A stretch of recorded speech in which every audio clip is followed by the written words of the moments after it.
तनी समय के अनुसार भी एगो गीत होला बाउंसर साहब। और बाउंसर के आज टीम बहुत टाइट टीम बा, पूरा टीम के हम धन्यवाद देते हैं। बहुत अच्छा, बहुत ही अच्छा। तो बहुत बाउंसर भाई मिले ले, हम तो ऐसे ना बोलाई कि हमारा बड़का बने के आदत ना हो। एगो रमन पांडे जी के बोलौनी छपरा में, वो मुतहू जाई ना तो पीछे पीछे आ जाए। तो हम कहने के भाई इतना बड़का नहीं खे बने के, जीरो बने के रहबो ठीक रही। सही बात। अब हमनी के फिल्म नानू बनी, एगो फिल्म बनल 2020 में, घरी गोली लाग गई। तो सोचनी एगो काम करी कि गीत गा के ऐसन ऐसन अतना जियते जी गीत गा दी कि एगो फिल्म बनेला बॉलीवुड के चाहे भोजपुरी के तो 3 घंटे में उड़ा जाला। तो हम सोचनी कि पर्दा वाला हीरो नहीं खे बने के, अतना सुंदर गीत गावे के बा कि फिल्म के हीरो छोड़ो, अपना पूरा भारत देश के जहाँ भोजपुरी सुनल जाला श्रोता के दिल के हीरो बन जाए। ये हमारे प्रयास बा। देखिए जे सरस्वती कहाँ पहुँचावत तरी। आज के डेट में तनी हने हट जाई मैडम जी, काहे धक्का कोइले बड़ी। आज के डेट में अगर नरेंद्र चाचा एगो बात गारंटी बा, हम वादा के साथ कहतनी कि पवन सिंह जी पुरानका गीत गावेले, अब तो कच्चा कच्चा मारत बड़ू आँख गा देता रे, खेसारी लाल जी गा देता रे, अलग अलग गाना। बाकी एगो बात गारंटी बाकी हमारा उम्र के लड़का के कहो कि बबू एगो पूर्वी गाओ, तो या तो हाथे जोड़ ली है, ना तो हीरो है तो कह दे कि कल बॉम्बे शूटिंग बा। हम एगो प्रयास करके सुनाओ तनी रउरा सबके अच्छा लगी तो ताली बजा के आशीर्वाद अंत में देव सब पूर्वी 2 आदमी गौल बा मात्र भोजपुरी में। भरत शर्मा जी गौले बड़े कि चोरी करी हो पपियू रे चाहे, कल्पना जी गौले बड़ी कि देवरा तुरी किली। ओकर बाद केहू नहीं खे गौले गा सकत बाकी प्रयास ना करे। वो जानता कि जब फोकचे बेच के मार्केट चल जाता तो हीरा बेच के का हो। सही बात। बाकी एगो मेहरारू के पियवा परदेश जाता रन, अपना बोलमुआ से आग्रह करती है, का कहती है, का वाह वाह चाचा।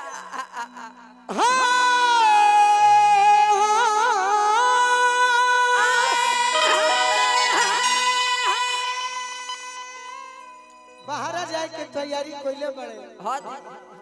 तारे के ना तारे के कहते दहने अब तारे के छोड़ के कमाए जाता नहीं। देखियो केहू जरे फंस मत जाई, हमारे पर ही। सही।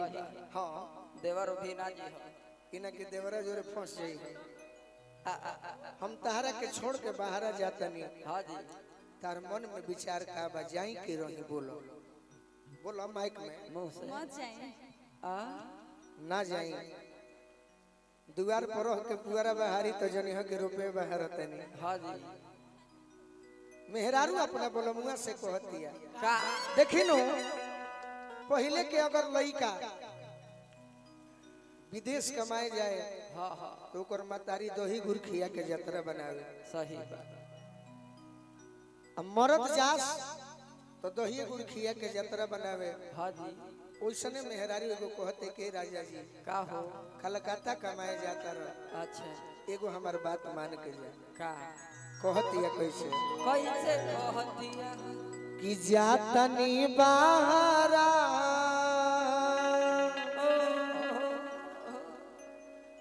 ए बोलो वाह वाह।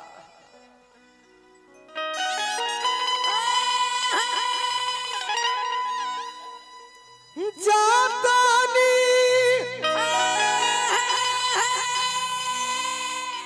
आर बाहरा से यह भोजपुरी है। हां करीले चिरौरी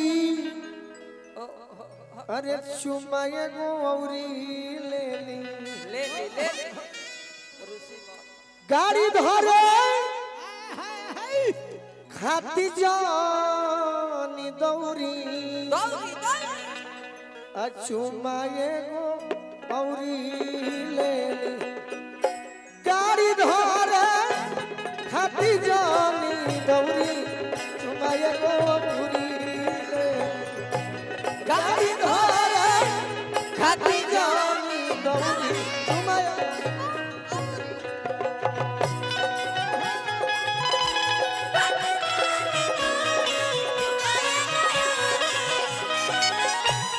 जातानी बहरा जातानी बहरा जातानी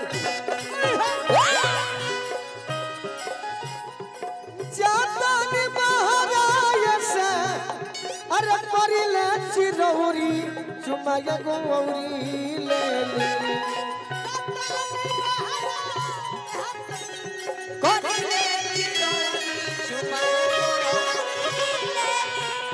गाड़ी धोरे खाती जानी दौरी चुमाए गौरी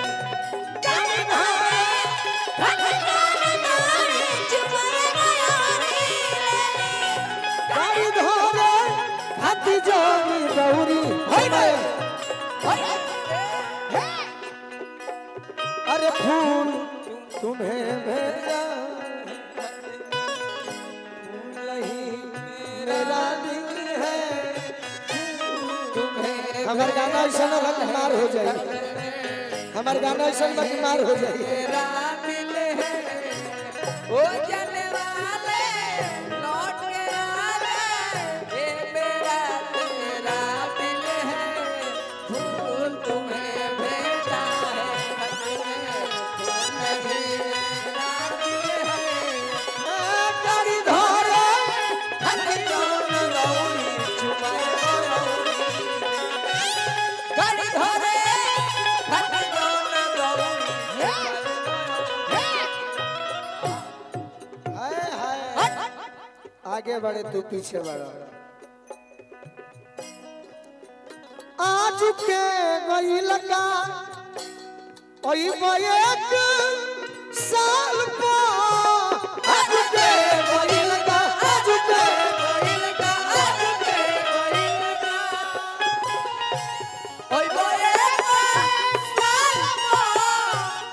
अरे जाते बनी तो मन भर किस कलिगान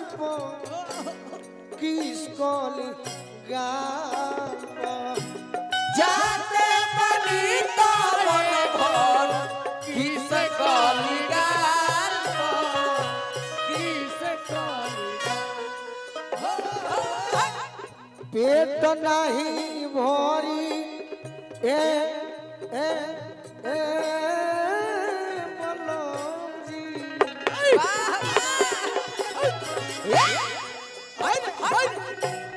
पेट नहीं भरी रहो में अरे खैला से भौरी चुमाए गौरी ले ली गाड़ी धोरे खाती जान गौरी चुमाए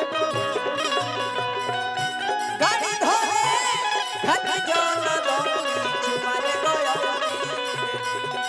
गाड़ी धोरे हट जान दौड़ी चुमारे गया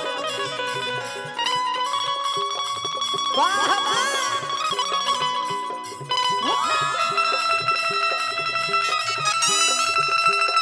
जीव बुढ़ा जीव जीव जीव वाह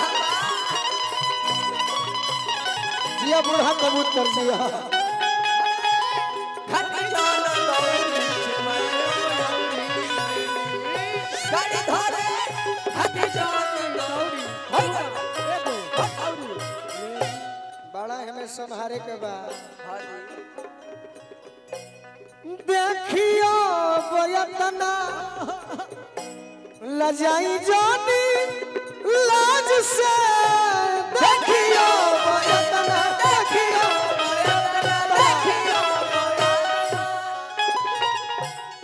लजाई जानी लाज से अरे चुमा बिना गोलू जी रहे के पड़ी आज से रहे के पड़ी चुमा बिना गोलू जी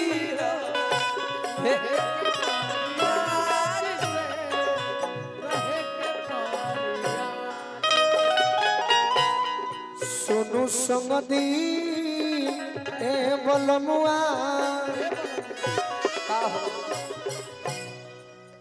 प्रयास कर जाओ करो प्रयास कर जाओ नहीं छोड़ दई हम लोग फैले बा सही बा सोनू संग दी लखानी हो जाई हम बानी नु खाली तकी है ना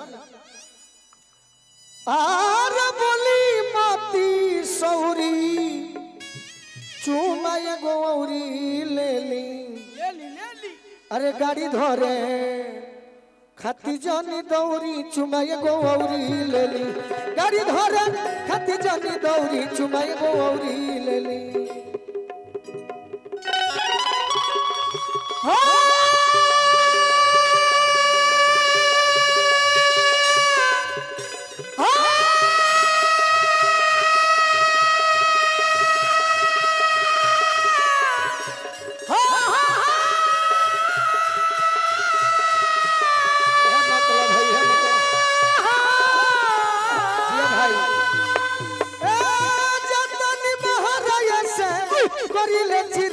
चुमाए गौरी ले ली गाड़ी धरे खती जानी दौरी चुमाए गौरी ले ली गाड़ी धरे खती जानी दौरी चुमाए गो गाड़ी धरे खती जानी दौरी चुमाए गो गाड़ी धरे खती जानी दौरी चुमाए गौरी है